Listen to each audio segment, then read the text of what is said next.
Il y a vous menez l'émission avec une main de fer, tout le monde l'a remarqué, c'est votre métier, et puis, soudain, vous jouez le laisser-faire. Et c'est au moment où le temps est venu, finalement, pour que ceux qui n'ont pas l'habitude de la parole, mais c'est pas seulement ça.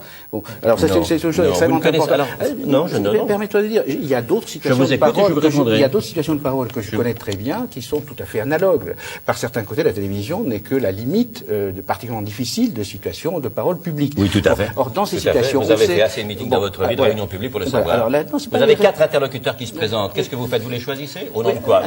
4 personnes veulent prendre la parole. Allez-y, je vous en prie. Non, attendez. Vous voyez, c'est impossible de faire une démonstration. Bon, vous illustrez parfaitement. Mais en fait, je ne pas avec moi, M. Bourdieu. Vous devriez pas. Vous reproduisez ce que Non, vous faites cette technique a beaucoup servi, mais à la télé, ça ne marche pas. Alors, donc, venez à LCI. Laissez la marche.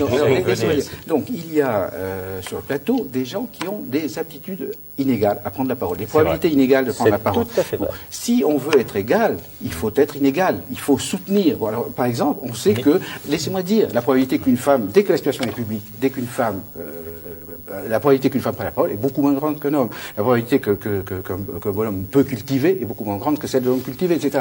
Alors, le laisser faire, oui, la probabilité que les gens prennent la parole en situation de livre de Mais attendez, vous n'avez pas compris du tout comment ça fonctionne. Si, c'est un peu ce que non, je ne peux pas laisser dire ces choses. Vous disiez tout à l'heure, quand même, quand vous disiez qu'ils vont demander la parole. Oui, tout à fait. Et mon rôle, il est de les y aider pour essayer de leur proposer, de leur offrir, et je n'y arrive pas forcément tout le temps, une égalité. De fait, vous ne le faites pas.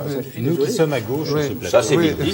C'est vite dit, d'autant plus que je vous ai une position symbolique importante dans cette parce que vous n'avez pas l'habitude de la télévision, et que vous préférez le silence plutôt qu'une situation inconfortable. Qu'est-ce que je vous ai dit? Non, alors là, bon, là aussi. Eh oui, non, mais c'est vrai. Non, là, c'est non, vous dites des choses inexactes, M. Bourdieu.